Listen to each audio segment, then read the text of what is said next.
Hello, everybody. For my first episode of Conversations with Crow, I have my lovely partner. Tell us a little bit about yourself. Okay, I have three questions, three simple questions. First one is, what is your name? Where were you born? And what is your life purpose? Go. Okay, so my name is Irene Castruita. I was born in San Diego, California, and my life's purpose is to nurture and to connect. So by nurturing, I mean, not just with food and cooking, but also nurturing, like give love to others, give love to myself. But there's something about, I just love to nurture and embrace and give love and then connect. I love connecting with other people, but I also love connecting communities, connecting organizations, just connecting people together, For sure. Yeah, I mean, that's how we met. Yeah. You were performing, I was live painting, and I think the story in my mind that I always tell is that I heard a beautiful voice as I was live painting at this event, and I turned around, and there you were. And ever since then, I fell madly in love with you. So I don't know if that's the real story, but in my mind, it is. It sounds good. It sounds good to me, so that's the one I share. Yeah, you know what? When I met Crow, I was doing a lot of community organizing and via the arts and music and then just working a lot with youth. And I feel like my vehicle was music and spoken word, and his vehicle was art, but it was all very interlaced. So in connecting with him and meeting him and knowing more about him, I saw a lot of the similarities and passion that we both had, but it was in different ways, but yet it all kind of worked together, For sure. It just really blended nice, the music and art, And that's what we're still doing, Yeah. but then we added to that recipe, right?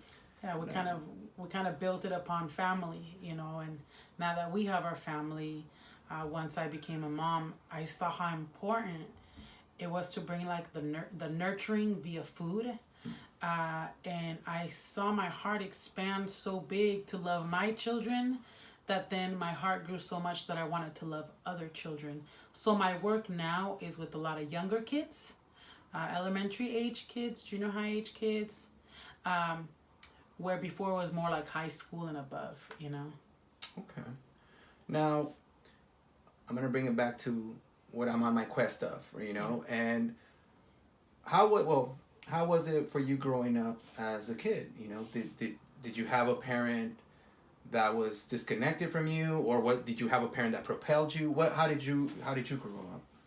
You know what? I grew up with a single mom.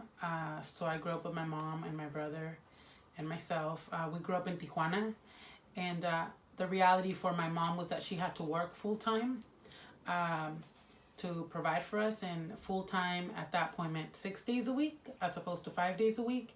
So I did grow up in guarderías or nurseries and preschools and nannies and different type of daycare.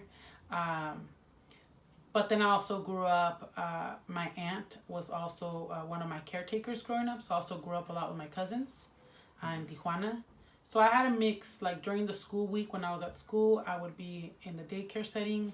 And then when on the weekends when my mom worked, I would be with my aunt and my grandma. So if there was anything, in reflecting back, okay, was there anything that you feel that you could have used back then that would have propelled you forward in life now? Well, I feel like I have an interesting childhood because I grew up in Tijuana, and I feel that when I lived in Tijuana, though my mom worked a lot, she also had resources with my grandma, with my aunt, and also with the daycare system. Although being in the daycare system for me was really interesting because I think I experienced certain things that I didn't need to experience. Like what? I think at a very young age, I remember kindergarten specifically, like kind of like the over-sexualization of things. So from other kids or the people taking care of you? From other kids. Okay. I think from other kids. Just being exposed to stuff that I know I wasn't getting at home, then being exposed to it as a kid where kids are being a little bit more, like they're curious, but you're young, so there's no guidance along with that curiosity. Okay. So I didn't specifically experience things for myself, but I think just observing how little boys would treat little girls, and even at a young age, seeing kind of some of that sexualization. And nobody was really there. Like, was it just a bunch of kids with just one caretaker? Was that the deal, kind of? You know what? In this, in two particular settings, it was pretty much the caretaker with a bunch of kids. So sometimes the kids would be in a room while the caretaker was maybe preparing food or doing something else. Got it. So I think things just slipped by. For sure. You know, but when you experience those things as a kid, and there's no like adult like telling you, hey, you know what, certain parts are sacred, or you should watch out for these signs, when nobody's really guiding you because they don't know what's going on, then as a kid you're left a little bit confused, you know. So I feel like my mom did her best considering the situation, and I feel like I had a good childhood. I have really fond memories of growing up in Tijuana. I think it's when I moved to the other side, when I moved to San Diego and San Isidro, experiences shifted, but a lot of it for me had to do because my mom remarried. So we grew up with my mom being single, and then when I was like 9, 10, my mom remarried. So that really shifted for me, and I think my stepdad wasn't very supportive of her new kids or the kids that she's had. So he was very good at like pushing us to the side. Okay, so what I'm getting is that your stepdad was not too supportive of you and your bro, or? I think when he married my mom, though he knew she had kids, I don't think he fully embraced that, and I don't think he really liked that she had a previous family. So eventually she went on to get pregnant and had a child with him. Mm-hmm. So it kind of felt like my mom, my stepdad, and my little brother were a family, and me and my bro were like our own family, you know? Felt very separate. So going back to the question, what would that be? What is it that you could have used in that time to propel you forward? I mean, I think definitely just love and nurturing, you know, from my mom and my stepdad. You know, I think my mom worked so much because she was trying to provide. So I knew we had a home, we had food, we were taken care of in that way. We had a safe space per se. But right. I think that like, now that I'm a mom and I see the love and care that we give our kids and how we really try to like nurture and talk to them, I didn't really have that. You know, I spent a lot of time in my room by myself with the door closed and just reading. I read a lot, you know, because that's what there was to do. And then I also grew up going to church, so I would go to church a lot so I can be with my church community and my friends, you know. And I was just, you know, in my mind, the way I've kind of like, it's helped me kind of like heal from my own past trauma or my own, you know, past, is that I feel that like that past has actually aided me to become the man that I am today. Yes. So do you feel that are you still hanging on to resentment towards, or did you ever have resentment towards your mom and your stepdad? I mean, I definitely had resentment, and I felt a little bit like of an outcast growing up. 'Cause my stepdad just wasn't good people, you know. He really navigated life through like a kind of greed mentality and like a condescending way. So non-inclusive, kind of violent and abusive, I think, emotionally. And so I grew up with a lot of fear. Toppled that with the fear of like going to church and telling you that God's gonna strike you down and you're gonna go to hell if you don't read the Bible, or if you wear pants then you're gonna go to hell, right? They just these weird ideas. But when you're a kid and this is kind of what you've been told,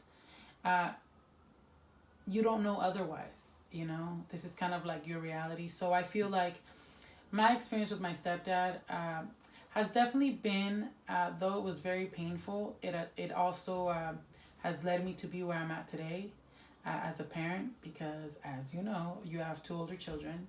So I became a stepmom before becoming a mom, you know. And with Isaias and Priscilla, I think Priscilla was maybe like 8. She was about 8, and Isaias was 11 when you and I started dating and being together.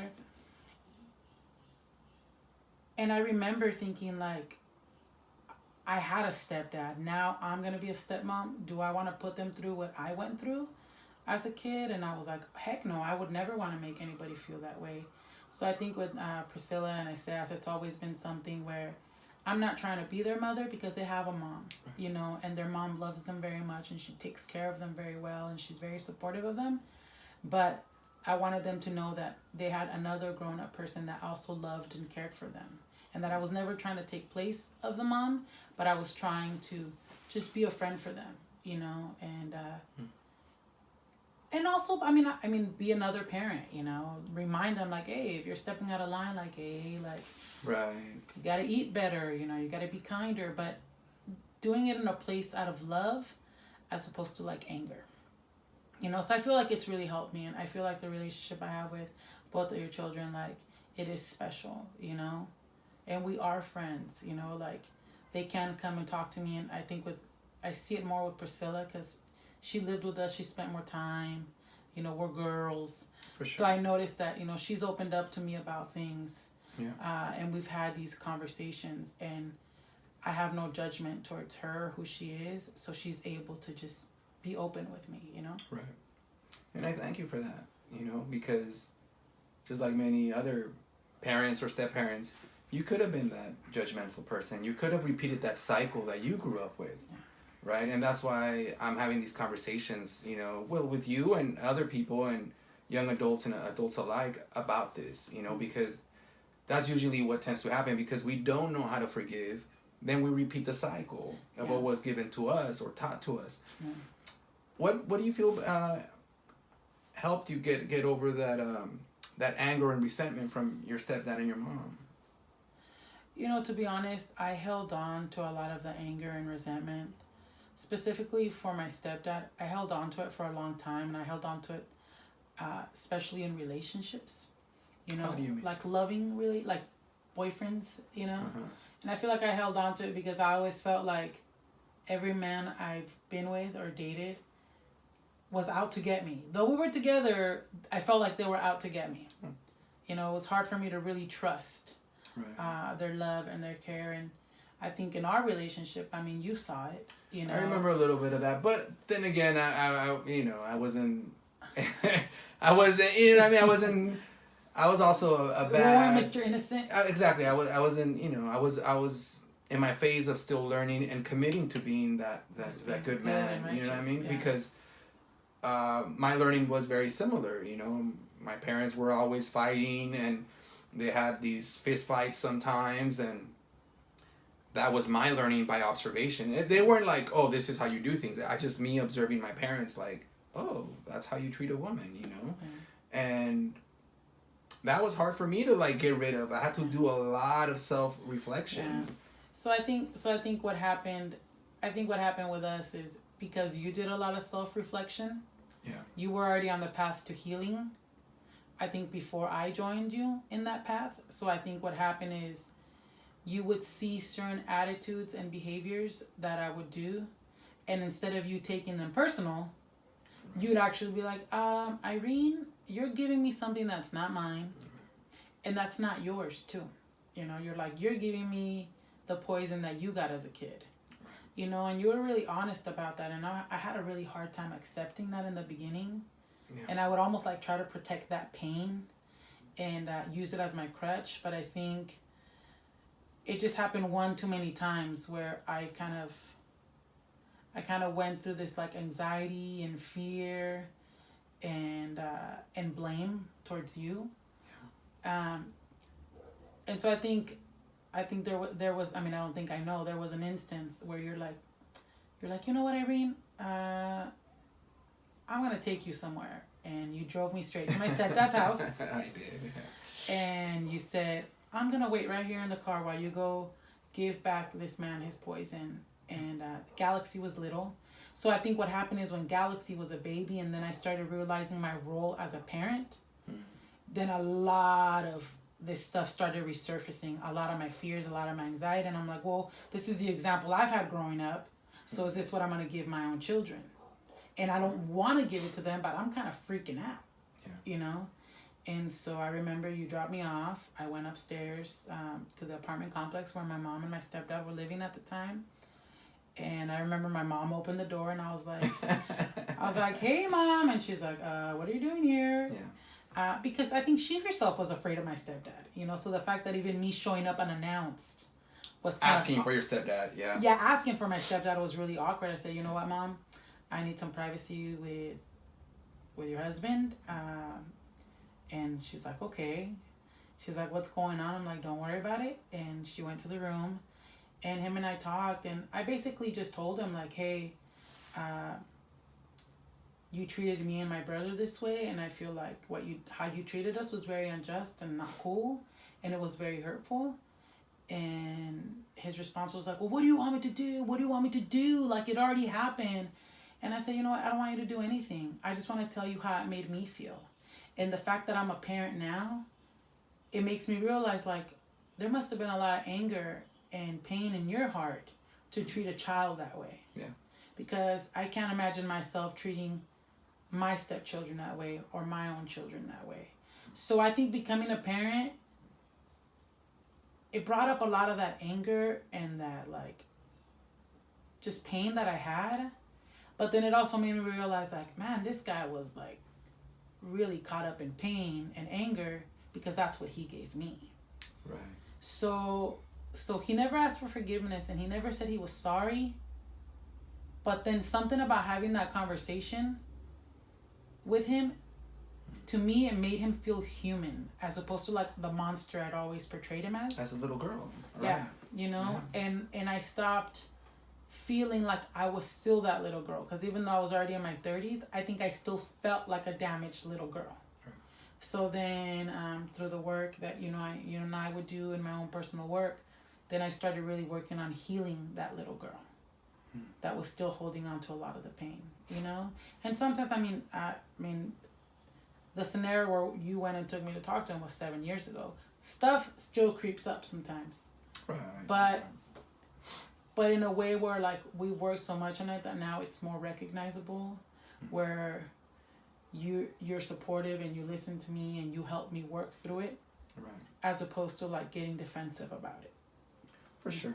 But yeah, I'm also offering the support that you're giving me. You know, I mean, it's a very reciprocal relationship. So, sure. You know, I've had my breakdowns, right, where all of a sudden something surfaces and all you do is just hold me. You know, you don't even talk to me. You know, you just give me a lot of love. So I know it's all I can do is be reciprocal. Yeah, you know, sure. and I think part of being a good man to you and, you know, to myself and to others is it's that, just being, you know, being present for the other person, you know? Yeah, and I think one thing that you and I have really worked through and understanding and we agree upon is that if we are going to do healing work and if we are going to do community work and if we're going to do anything outside of our homes, we got to be good at home first, no matter what. Because we've experienced the contrast where we've been in situations where I can't even deal with my life, but then I'm trying to, like, help other people, and it's like, that's empty, you know? That happens a lot, though. You know, that I think it's it happens a lot, and I think us as humans, it's just another commitment to be clear with ourselves that because it's not our norm, we tend to just put it to the side. Yeah, like, oh, well, I'll help others, but it's almost like a martyr, you know, and it's like, we don't have to be that, you know? Well, you know, and we'll help others, so we won't deal with our stuff. Or for me specifically, I would self-medicate. So I was always high. I smoked a lot of weed in my 20s because I didn't want to face the anxiety or kind of what I grew up with. But then somehow, though I didn't want to face it, I would get in relationships that would recreate these scenarios. This, like, feeling of abandonment, this feeling of not being good enough, this feeling of being unlovable. I would somehow just figure out how to get into those spaces, you know, and then it would bring up. It's not even about figuring it out. It's just that you're attracted to that. Yeah. Well, that's my, theory. Well, it's what you know, you know. Exactly. It's your norm. You know, it's been your norm since a little girl, and you grow up with that, and you somehow, in a twisted way, you miss it. Yeah. So then you seek it. Yeah. Without understanding that what you're truly asking for. Yeah, and I grew up where it's like I wanted my stepdad to approve of me and like me. But then I feel like my mom, she herself, like once she started dating him or married him, I felt like she lost her voice a little bit because she wasn't the mom that I remember from before being married, and then in looking at that further, then I look at her relationship with her dad, and how my grandpa or her dad would treat her, and it was very similar to like my stepdad's behavior. So and very similar to how my own dad treated my mom, so that's what she knew. She knew that men were more macho and could be like condescending. So that was a norm for her. Not that she liked it, but that was just, sometimes you think that's just how it is. And that's how everybody is. You don't question it, right? And so, so it's been really interesting because my mom, she's not with my stepdad anymore. And seeing her just be on her own, it's very empowering, because she got out of it, She got out of that scenario. Yeah. So I can now see my mom happy, more free, at ease, you know? I love my mom. Yeah. I love her. I love her too. So, with that being said, with that experience you have under your belt, what are some ideas, thoughts that you have of how we can bridge that gap between adults and youth? Okay. So I have a lot of ideas on this. All right. So currently, Kiki's and TK. Kiki's our 4-year-old daughter. Actually, 5-year-old daughter. Yeah. Okay, so our 5-year-old daughter who just started school, and then Galaxy who's in 2nd grade. So this is her 4th year in school, and we're very blessed because the school that the girls go to, they do encourage a lot of parent volunteers. Okay. They do encourage a lot of parent participation. So I spend a lot of time on that campus. And so I have made so many little friends, so many young friends. And like kids, you mean, right? Kids. Okay, yes. Yeah. A lot of kids. Okay. A lot of the elementary school kids are my friends. And you know what? I remember when I was a kid, and I remember when I was going through the stuff that I was going through with my mom and my stepdad, and kind of always feeling like I was by myself, kind of in my room just reading. Yeah. I remember I cried a lot, and I remember I would always think like, I wish somebody would just give me a hug. I wish somebody would tell me that. Oh, really? Heck yeah. Yeah, I was like, I wish somebody loved me. I really felt that way. Let me just interrupt real quick. It's interesting because I know you've told me this before, and now hearing it again, it's so wild because for me, I grew up with so much of that, that I felt smothered, so, just different polarities, right? Yeah. Like I actually didn't want nobody to hug me because I got so much. My mom loves us so much that she would squeeze us. And I love her for that. When I was little, I didn't appreciate it. Now, of course, as a grown man, of course I do. But at that time, So one of the direct ways that I feel like I'm helping bridge the gap is, one, really tapping into my inner child so that when I'm around these kids, they see my child's spirit. They don't see me like as a grown-up or somebody that's like their parental. So you're more playful or what? Well, I'm more playful. I think I'm very enamored by kids, and so I just give the kids a lot of love. I can tell you that I have like 30 best friends right now. Love in what way though? Listening to them, talking to them, giving them hugs. There's kids that just run up to me sometimes and give me hugs. And they're like, thank you so much. I love you. And I'm like, well, I love you. And I really do love you.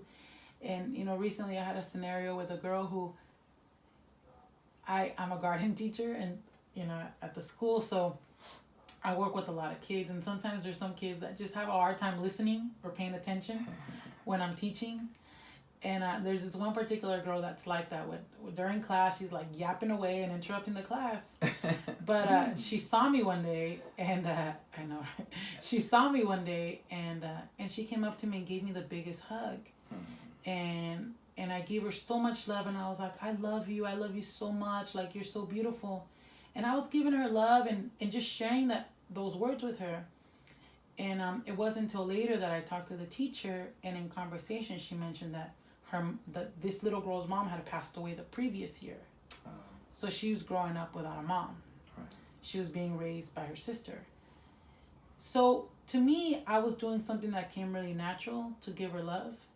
But to this little girl, she saw me as a mom. Right. And she saw me as maybe this person that she wished she had love from her mom, but her mom's passed on.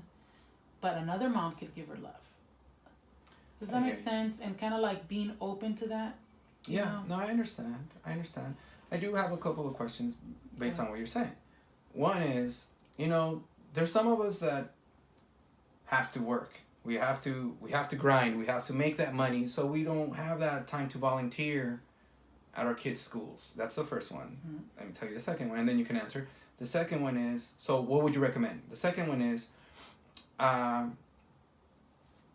now as men, including myself, and the climate of, being mindful of our children and the women that have been harassed and abused by men, I think me as a man, the last thing I want to do is go and, I love you, little girl, and if I don't know her, you know what I'm saying? And even if I did. So it's almost kind of like, what do you recommend as a male for me and other men that really, same thing, they're at that frequency that they want to share love, but, we got to also be mindful so that way there's no gray areas, especially in this climate right now. Well, okay. So the first question was talking about being a mom or a parent. Or a parent that, that's working and can't really be maybe volunteering as much, in their children's school. So you're asking me, what do I do? Well, it's because what I'm asking is like, what would you recommend for those people? Because I'm asking for recommendations for the masses. Well, look, for me, when it came down to knowing that I was going to be a mom and when I got pregnant, I really thought about it and I was like, you know what? My mom had to work a lot. That was her circumstance. Yeah. At that point we were living in Tijuana, so she was working a lot to save up so we can move to el otro lado, move to the U.S., So she kept working and working, saving and saving so we can eventually get a place over here. So that was her reality. But I remember, and as we talked about earlier, like, well, what did you want as a kid? Well, I wanted to feel love. I wanted to feel support. Yeah. So I thought, okay, do I want my children to grow up not really knowing their mom because I'm grinding, I'm working so much? And I was like, well, no, like I want to be around my kids. I want to raise them. I want to be their daycare. I want to be their nanny. I want to be everything to them. I want to feed them. So I really had to look deep within and make a choice. Like, that's really what it was, is make a choice. Like, do I pursue a career where I'm away from home? Or do I figure out, do I introspect? Do I really figure out how to make it happen while staying at home? And so for me, I gave up opportunities to make a lot of money to be where I'm at right now. But it's okay because I'm with my children. I understand that there's parents that don't have that. They just don't have that choice. But honestly, I feel like the advice that I can give is, if you want to be more present in your children's life, like, I also feel that you can manifest that. I feel that you can figure out ways to make it work. For sure. And maybe, like you said, it's maybe starting with a simple question of self, like, what could I used as a little kid that would have propelled me forward from my parents? I think that's maybe starting there. Yeah. And then having that in mind, and then maybe asking your kids, like, having that meter, right? Having a meter within yourself, like a check-in with yourself, like, am I spending enough time with my kid, or should I step up? Yeah. Do I know my kid? I get it. A lot of us have to work, and sometimes we can't be with our kids 24/7, but check in with your child. Yeah. Build communication, build trust to where if there's stuff going on, they feel open enough to talk with you, and you can handle those issues, I think that also goes with, like, it's about listening, I feel, and not so much judging, because it has happened, and it happened to me with my older kids, and that I'm coming from a personal space, but I've seen it repeated in other people. It's that my kid would come to me and be like, hey, Dad, this is what I'm going through, and then I would judge his situation, I would judge him, And instead of helping him or listening to him, I would just felt more isolated. I would badger him, and then next thing you know, he's just crying, you know. Yeah. So I know I would do that with, and I messed up, you know, as me being a young adult having a little baby. I didn't know how to take care of him, you know. But that's no excuse. Yeah. What I'm getting at is that, you know, I caught on to that, and then I changed that, you know, because I wanted my son and all my 3 daughters to be able to come to me and talk to me openly about anything, and that just be able for me to listen to what they're saying. Well, I think a lot of it too is like we're kind of a new generation too, because I think some of our parents are a little bit more old school, so they're still kind of like that machismo or this like this is how you're gonna live your life, and you want to be controlling of other people, especially your kids. So I think we come from a generation now where we've tapped in more to creativity, more to being open about our sexuality. That then when our kids now approach us with certain things, we're like, okay, it's cool, it's okay, you can be different, it's okay, you can think this way and you can feel this way, like. Well, see, that's what I thought, that it was maybe a generational thing. I was like, I think now parents, because I'm 40, you're 39, and I thought that maybe, you know, now parents today, like at our age, they are very similar to us. But see, I think that's the thing that I'm overgeneralizing. For sure. You know what I'm saying? So, because I've already been doing these interviews with young adults, what I'm finding is some of them, because of who they are, because of who they feel they are, because of who they know they are, that they're maybe trans, they're gay, and they come out to their parents, and then all of a sudden their parents are like, they don't accept them, they kick them out, or they can stay at the house, but they don't support them anymore, emotionally, financially, you know what I'm saying? So I don't, you know what I'm saying? Like, so I think that's why part of it is like, part of me doing this is that to share concepts and ideas, and maybe that what's working for you, you know. And I think maybe what we can say at this point is check in with your kids. Well, first check in with yourself. Check in with yourself. Check in with your kids. Okay. And just be unconditional, you know. That's where it gets tricky. The unconditional part. I mean, it's hard, you know. And you know what? It's really hard to be unconditional with your kids when you're not unconditional with yourself. And when you're giving yourself a hard time, then it's really hard to give your kids all kinds of love and support, because you're giving yourself a hard time, you know. And I know that there's times that maybe I'm working a little too much or cooking too much, I don't know, feeding the world, and then I notice I'm tired, I feel a little bit more grumpy, so my patience is a lot thinner, especially with the girls, because they want to be silly and they want to play, and they don't really stay quiet ever, you know. So I feel like I don't have a chance to think. But when I start feeling like aggravated or frustrated with them, I know that it's not them. I know that it's me, and that I'm overdoing something. Yeah, it's time to rest. It's time to rest. It's time to heal. It's time to analyze. It's time to self-love. And so I'm getting better at catching those moments. And then, I mean, you and I have a pretty open relationship and open communication, to where you, even yourself, you'll be like, you know what, Irene, go rest.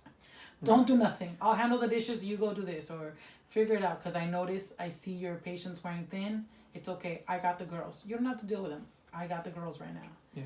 I mean, it goes down to communication and honesty, you know. Yeah. And so having that honesty and that transparency, you know. And back to your other question about, well, me as a male, and telling little girls, oh, I love you, and giving them hugs.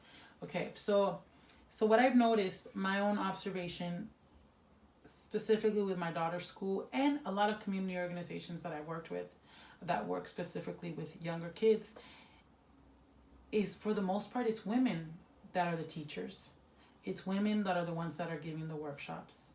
So if anything, when males are present, I notice that the kids really thrive in that atmosphere, because there's also a lot of kids that are growing up without dads and without male figures. Right. So you don't necessarily have to be like, hey, I love you, and give them a hug. You know, you don't have to touch them, but you can listen to them. You can give them a smile. You know, I noticed with our daughters, Galaxy and Kiki, there's an aide in the school who is in Galaxy's classroom, and he was there last year, and now he's there this year. And our girls love him so much. They talk to him all the time. They're super silly with him. But I feel like a lot of that also stems from the relationship they have with you, where they feel so comfortable and so playful with you, right, that they're able to share that with him. Whereas there's other kids that they grew up without males in their life, that they're almost like a little bit intimidated. But the fact that this person, this aide is there day after day after day, showing them that he supports them, that he listens to them, that he honors them, man, you see these kids thriving, right. you know? So I think, you know, it is a thin line, you know, and I say it for myself, you know, and I say it for myself and I say it for a lot of friends, you know, that I had growing up with that were sexually abused by males. So I think a lot of times as women, we can become a little bit woman hater and kind of standoffish with men. But I also feel like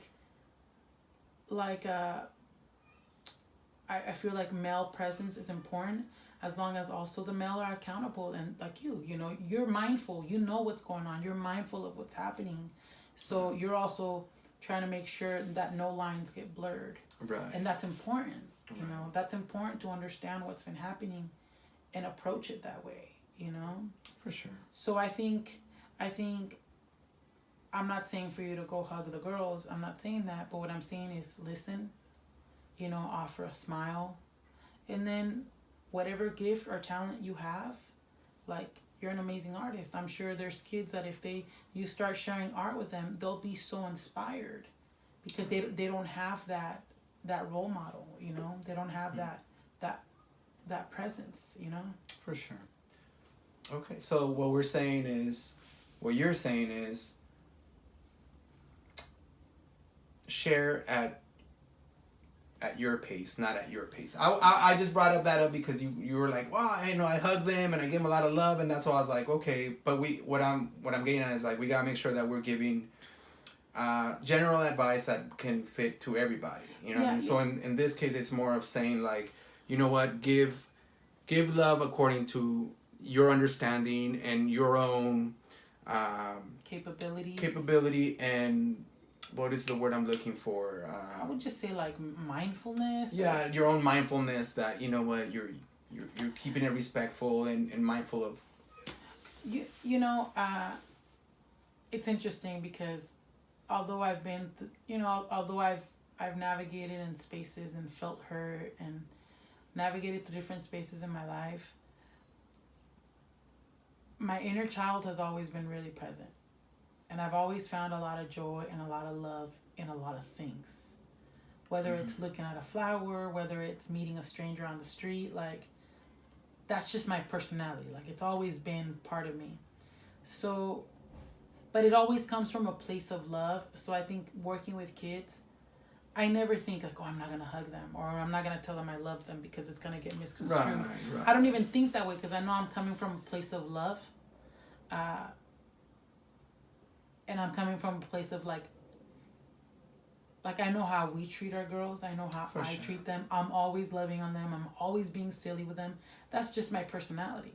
Right. You know, growing up, my mom's personality, she's not very huggy, touchy. That's just not her personality.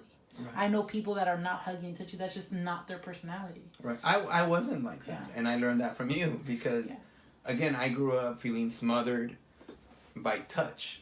You know, and now I appreciate it, but it took me some time, and when I met you, then it's like I got reintroduced to, for me to lower my guard and be accepting of that loving embrace. For sure. You know? And for me, because of what I went through with my stepdad, and the fact that my dad was never present, and then just kind of just kids, men, little boys growing up to be just real hurtful. I actually went through a stage where I didn't want to talk to boys. I didn't trust boys. If a boy liked me, I'd be like, yeah, right, whatever. I never took boys seriously. So I had a really hard time even just making friendships with boys or men, you know? And I noticed that, as I started getting a little bit older that I just didn't want to hang out with guys. I just didn't like them. I realized that I just didn't trust men. But then eventually I started making more friendships with guys, and they were friendships. They weren't relationships. They weren't love interests. They were just friendships. So I started opening myself and be like, oh, like this homie can be really cool. And we can actually, I can see him as my brother, you know? And so that also took a lot of work for me where it took me a while to get there, to be okay with guys. And I'm not trying to be sexist, but I think I just had a lot of like distrust. For sure. And I think that's what's happening a lot right now too. It continues, right? A lot of women are like, yo, I don't trust men, you know? But it's interesting because when I met you, I honestly thought you were always with men. So I'm like, in my mind, you know, no disrespect, but I thought that you had all these lovers around, you know, because you were singing, you were performing, and you're like this presence on stage.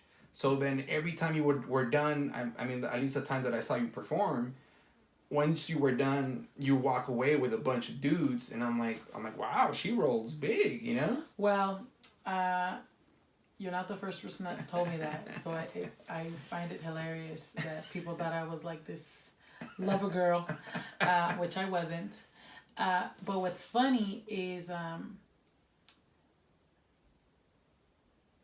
I've always really navigated with this mama spirit. Like, I am a nurturer. I see myself as being a mother to many things and people. So now that I'm older, I realize like I was being a mama to all these guys, because the reality is that a lot of these guys I was hanging out with also came from broken homes. You know, they came from spaces where they missed their mom, or they needed a mom, or they didn't have a mom growing up. So I think I filled this role as a mom to them. I was a friend, but I was their mama. And you know, I think that more like a nurturing presence, right? Nurturing presence, but you know, I mean, I'd be like, yeah, you can stay the night at my house. Right. Yeah, I'll feed you. You know, and next thing you know, I'm like providing food, clothing, and shelter for like all these group of guys. Don't get me wrong, guys. If you're seeing this and you know it's you, it's all love. But it's all love. Like it all came from a place of love, you know. And then that maybe the fact that at some point growing up, I felt like I wasn't heard or nurtured, then I wanted to share that with others, because I found that was a big need. Something along the lines of something that you would tell me, because then I categorized every guy as my friend. Then you yourself would be like, well, that guy's trying to hit on you. And I'd be like, no, he's not. So you also had distrust for a lot of guys. Oh, well, that came from just being around a bunch of men, and again, I had my master teacher was my father. You know what I mean? So I know how men can be. Again, I'm generalizing, but a lot of men are men. are men, and they think a certain way. You know what I'm saying? So, and part of it too is from me growing up in a certain culture in the streets, and you can just spot BS from a mile away. Yeah. You know what I mean? So I know you didn't grow up that way. You were more like, okay, it's school, church, home, that type of. Yeah. No, my parents were always working, or my dad was missing in action. So I was being raised by, you know, my friends that were a little bit older, and I would learn from them. You know, I would learn from them by observation. Yeah. So that's why, you know, it was nothing against that person or anybody. It was just, I could just sense that, like, okay, this dude is talking up a good game, you know. And I think for me, even if some of these guys were trying to hook up with me or pick up on me or whatever you call that, I just never even perceived it that way. Right. I was like, no, it ain't like that. You know, but I think a lot of that for me also stemmed from like my lack of self-love and kind of feeling unlovable. So I was like, oh, these guys wouldn't be into me, you know, and even similar with you when you told me you cared for me. Yeah, it was like, I just thought you were joking. I didn't tell you I care for you. I told you I love you, and you were like, I was like, you're funny. Yeah. No, I said, I love you, and you're like, I love you too, bro. And I was like, no, like I love you. I full on like I love you. I'm in love with you. I'm in love with you, and you're like, okay. I'm like. So I did call him up a few days later, and I was like, were you drunk when you said that? Because yeah. I think I kept asking you for a long time. I still didn't believe it. Yeah. Yeah, and I guess that has to do with what you're saying, you know, just you not having that self-love for you. Well, because it's hard. especially when you have somebody like your stepdad always badgering you and telling you all this nonsense that as a little girl you start believing it. Yeah, and for me it's like I had my stepdad telling me I wasn't good enough, but then I went to a church that told me I was a sinner and I had to repent and I wasn't good enough. So I was kind of getting it from two angles. So you're getting it from home, and then God is telling you, or the preacher's telling you. How did you break away from that? You know what? I realized, there's a whole long story with that. For me, once my mom married my stepdad, all of a sudden we're going to church. Where, like, before my stepdad, we didn't grow up going to church. Right. But that my stepdad went to church. So that was something that now we're doing as a family. So I was about 8 or 9 when we started going to church, and I was young enough to where I saw church of like, oh, it's a place where I can have more friends, So that's kind of how it started, is like, oh, it's a place where I can have more friends and things to do. And the other part of church was music. I love church. I love music. I love church because of music, and I got to sing. Okay. And I was in choirs, and we were always singing at church. But then it wasn't until I turned 19 that I left church. And a lot of it, for me had to do with I married the preacher's son, and I just saw another reality. I was always being told what not to do, and that I was going to go to hell if I did certain things. And then when I did the things that I wasn't supposed to do, then I was very judged. And so then church for me started becoming like a place of anxiety and nervousness. I would go to church and I felt like a black sheep, and I was told I was the black sheep. I didn't just feel that way. I was told.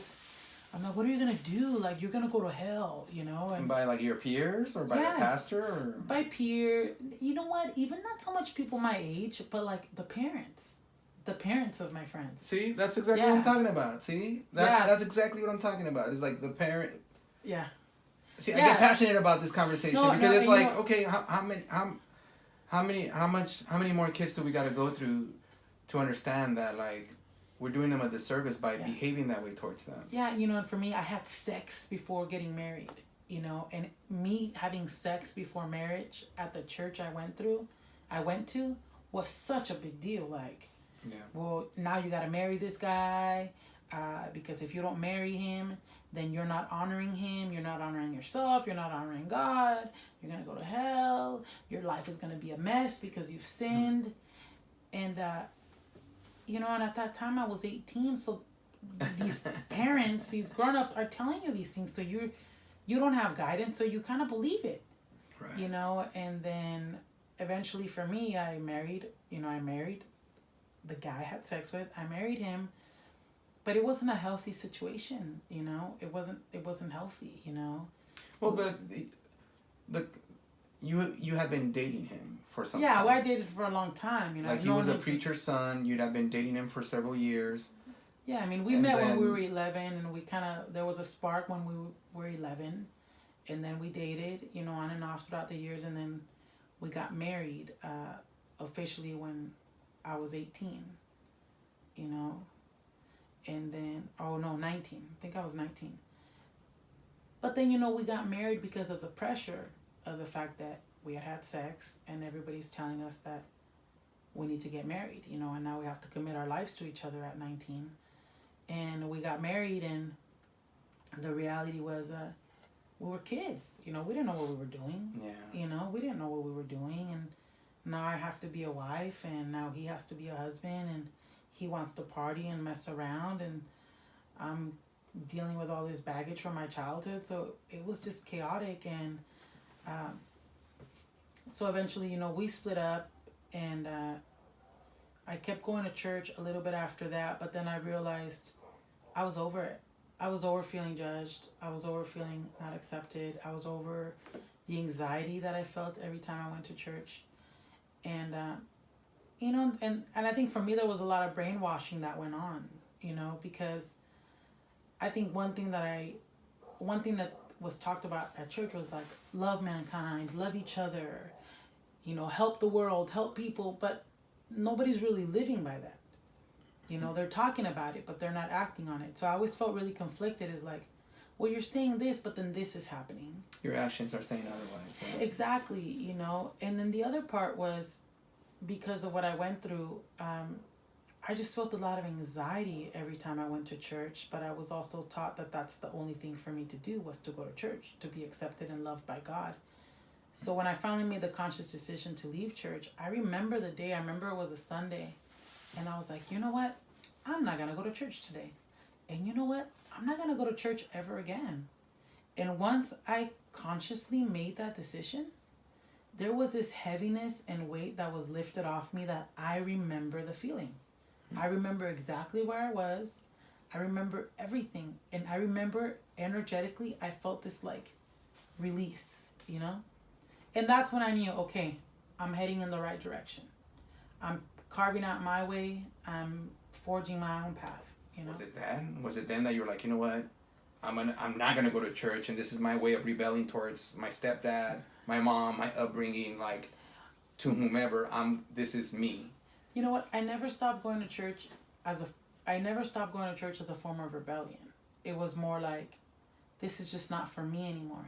It wasn't until after I left church that then I started, you know, I was in college and I started taking history courses and I learned about colonization and all these other things that I was like, oh, like the way Christianity came and the way, you know, a lot of people were murdered and hurt because of this religious crusades, I ain't down with that. So that doesn't even align for me of how religion came here through violence. So then I was like, okay, affirmation, I made the right choice. But as far as the hold with my stepdad and that reality with my stepdad, I carried that for 10 more years. You know, I accepted my anger. I accepted my pain. I thought that it was okay to live like that. Okay, so at the end of each episode, what I want to do is have a conversation with my spirit guide. So it's an opportunity for the guest to ask the spirit guide anything that's in their mind at the moment. Nothing in the future, right? Nothing like no fortune telling. No fortune telling. That's not the way it works for me. Or just have a conversation. You know, it doesn't need to be advice either. You know, but is there anything you'd like to ask my spirit guide? I call him Crow.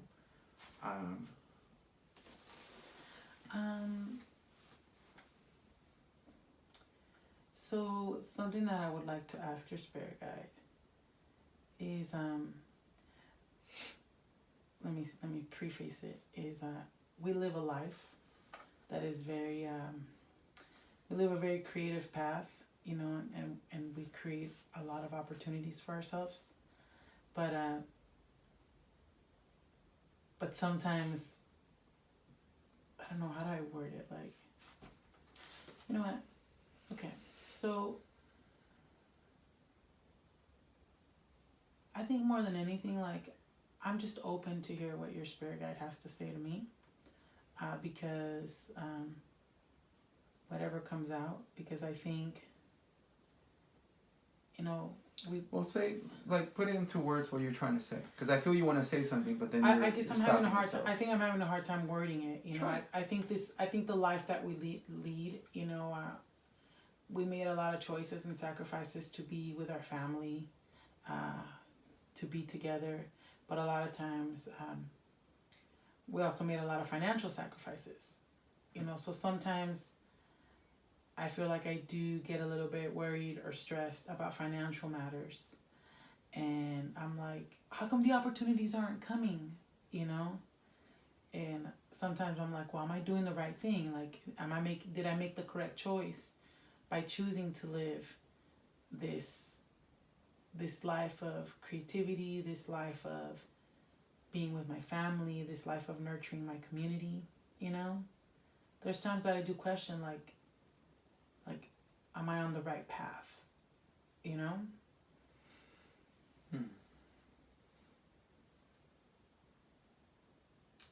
Well, I'm gonna start answering, right? And he'll jump in if he jumps in. Sometimes he doesn't come through, you know.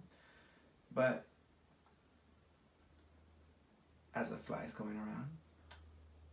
So I mean, it's a choice, right?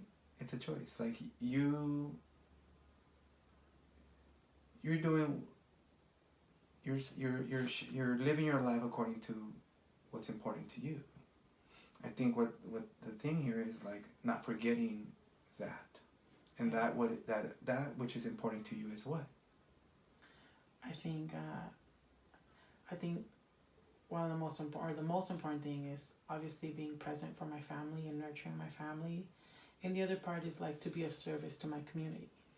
Okay, that comes with a price, right? Because otherwise, if it didn't come with a price, everybody be doing it. You know what I mean? Like that comes with a price, and this is why we're creating this platform for others to, so you and I and other people can share how they're doing it, so that way we can inspire others how to do it. See? Yeah. So, as I like to say, don't buckle at the knees at the moment of, a little bit of adversity. Yeah. You can't just be like, oh, I'm present, I'm ready, and then at the moment that they're, because you have money in the bank, but at the minute that you don't have money and there's no opportunities and nothing, all of a sudden, oh no, forget it. No. We're on the front line. We are there, and it's okay. We chose that. See, you chose that. So then,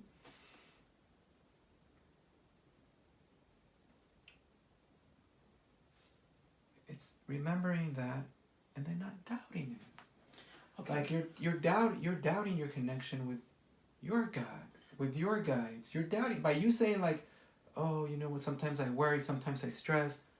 Then you're only doubting your truth. For sure. And I mean, I acknowledge that, I think when I'm living and when I'm taking care of myself, I do feel stronger per se, and when I start getting too caught up with the day to day and with the bills and with having this or having that, I notice that my frequency gets a little bit lower, and I have a harder time processing certain things. So, in relation to that, my next question for me is like, what can I do to better myself and to be able to be more of service or to be that more loving individual, It's because you're already doing it, see? You're giving yourself a hard time mentally because you feel it's not enough. Mm-hmm. See? Who's that speaking? Is it you, or is it the voice of your stepdad? Is it the voice of somebody else that you heard telling you you're not enough, or it's not enough, or is it your voice, Yeah. You got to look at that and understand, like, wait a minute, I'm doing a lot. And if you don't believe that, then write down exactly what you do all day, and you're going to see in black and white how much you're doing. Yeah. And then you'll see in front of you that it's like, I'm doing a lot. Yeah. How am I doing it? Huh? Yeah. So you maybe need just to write down do a little bit more journaling. Yeah. Okay, just a little bit more. Even at the end of the day, just write down, I did this today, I did that, and you're gonna see it's not just one page. You're gonna do at least 2-3 pages of what you did in one day. For sure. See, but it's because you're giving yourself a hard time for no reason. See, now that's one aspect. The other aspect is, we're in a game. We're in a game, and it's a game where certain people have the advantage, certain people grow up with privilege, and other people don't. And you and I come from that people that don't. Yeah. See what I'm saying? So, but that's why we chose to be here, see? And that's what I'm saying. It's a choice, so don't buckle at the knees just because you don't have part of the game. Part of the game is we need that money to play this game that we're playing. To have these things here, it's part of the game, right? Other people choose not to even play the game, right? They rather live on the streets or live in the mountains, and they'll figure it out because Mother Earth will provide. See? Yeah. But we don't want to play that game for whatever reason. We want to play this game of material wealth or materialism. Okay, then that's what it is. Because through this game of material things, we have something to say, which is, don't get caught up on the material. Get caught up with you. Get caught up with you because this game has penetrated countless people that it becomes cyclical through our kids. right? Yeah. So because your mom was working day and night, right? She wasn't there to give you that love, that unconditional attention that you were hoping for, right? But that made you the woman that you are today. You are that unconditional love to your daughter, to your family, to your friends, to whomever, right? Yeah. So then, sorry. So then, Why are you laughing? because you're so beautiful. Thank you. So then,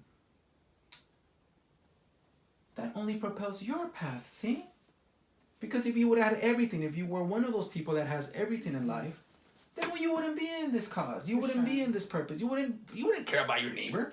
You wouldn't care about the community because you got it all. Yeah, it's true. I mean, I can definitely agree with that, you know. I think I grew up in a time, I think growing up, I wish my life was different. But now that I'm where I'm at right now, 39 years old, I'm like, you know what, I had to go through these things to be where I'm at today. I had to go through all that to find a partner that supports me.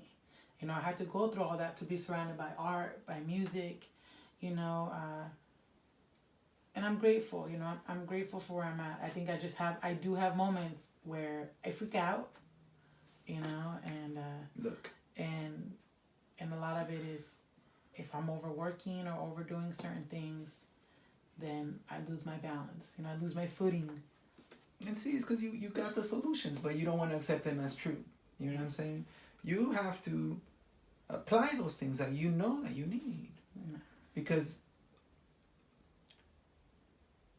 you're going to affect yourself. You're going to harm yourself, but then your own daughters are going to see how you're harming yourself. See? And then they're going to repeat that cycle. For sure. Then we go back to square one. Yeah. Instead, bring it, you know this, you bring it back to you. Bring it back to you.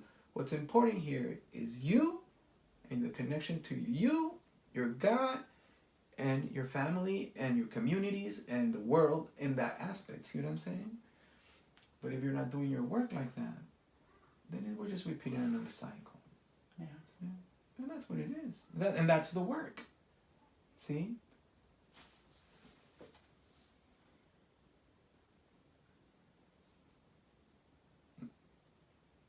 Okay, anything else? Is there anything you want to share? Anything that your guide wants to share with me? I think honestly, I think the stuff you're telling me, like I know it. You know, I know that I need to work on myself more, but I guess I just get a little bit lazy at times. You know, or sometimes I'm really good about it, and other times I think I can do without. You know, like without making the time for myself, without making the time to introspect, without making the time to, I don't know, exercise, meditate, whatever it may be. So I know. I mean, you're telling me stuff that I know.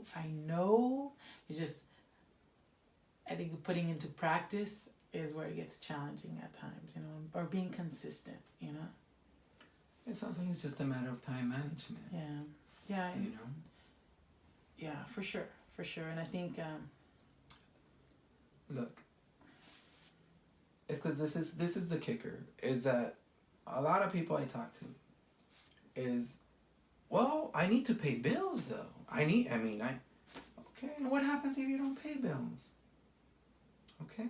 And I'm not saying to be, not be responsible. I'm not saying that. I'm just saying if you were to see past that, like if I were to pay bills, what? Well, they're going to cut off the light, they're going to cut off the water, they're going to cut off this, that, the internet. Okay. And if I don't pay my rent bill, then guess what? I'll be out. Okay, then what happens? Well, chances are that you'll be out in the streets, right? But the fact is that, like, all these people I talk to, including yourself, you don't seem like the quitting type, see? You don't seem like the type that's going to bend you at your knees and you won't get up. For sure. And truth be told, we've been there before. Yeah, I think for me is like, since I feel like I get in freak out mode, and I don't like that feeling, but I think I understand that I get in freak out mode because I'm not putting in the work to love myself, to take time for myself. So the way my mind processes things, it's not with clarity, with understanding, with trust. it's more like I jump into this like materialistic worry, rat race. It goes back to that. It's a choice. Yeah. It's a choice. Like if you want to continue down this path, then know that there's gonna be things that you can do without. You know? And that's just what it is. Because this what you're doing is not for everybody. See what I'm saying? You have to have thick skin. You have to have a really refined, strong soul to go through this. Yeah. See what I'm saying? That's why a lot of artists and all that, they always associate it with like the hunger artist, this and that. It's not that.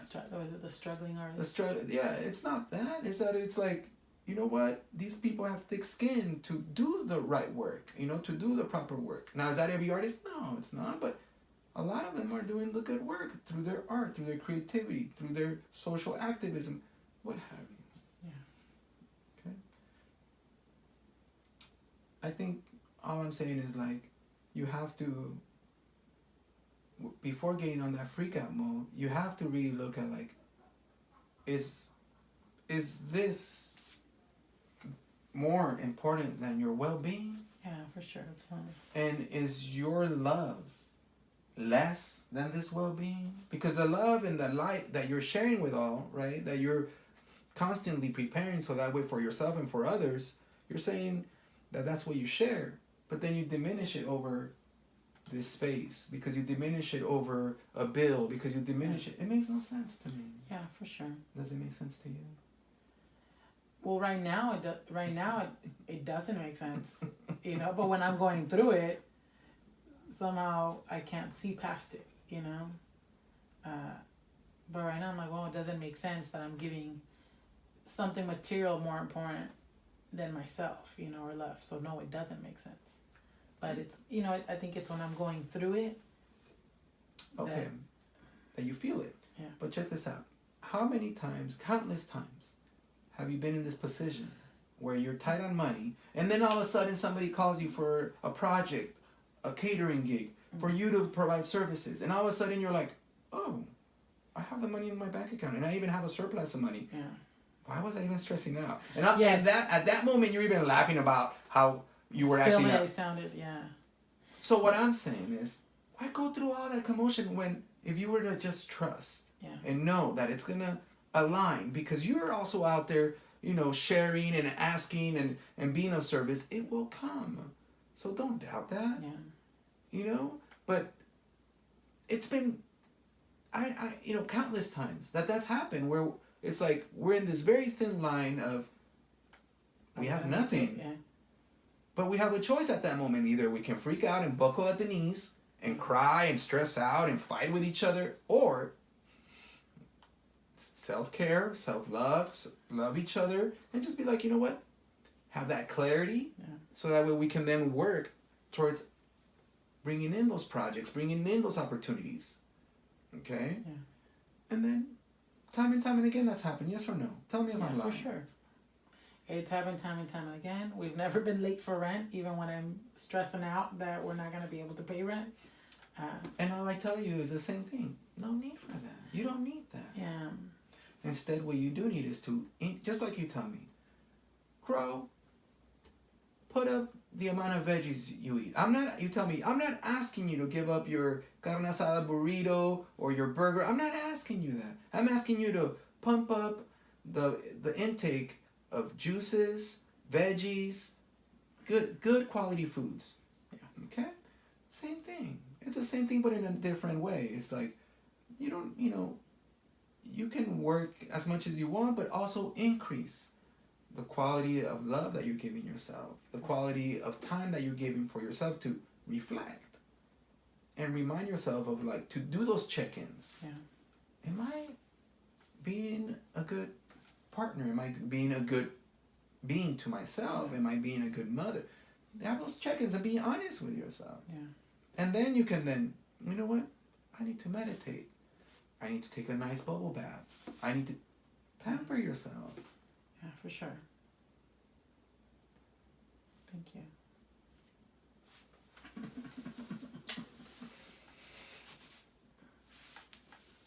there you have it, everybody. Before we go, we keep it PG. Let's keep it PG. I know, right? I'll have Irene's Instagram. Please follow her. She's always putting recipes, ideas for food. She's always sharing things about our family and her own success and what she's doing. I mean, I love her. Why, please give her a follow. Anything else you want to say? Thank you for taking the time to listen. Hopefully, through sharing these stories and these conversations, we're able to build more connections and see reflections of each other within each other. Because I think at times, I know different times in my life, I have felt alone. But then when you hear other people's story, you're like, oh, wait, I'm not alone. That story's like my story, Yeah. And be inspired, be inspired to do your best and be your best, and if you guys ever have any questions, hit us up, no judgment, unconditional love and support, and let's keep making the world better. Thank you. Love you all.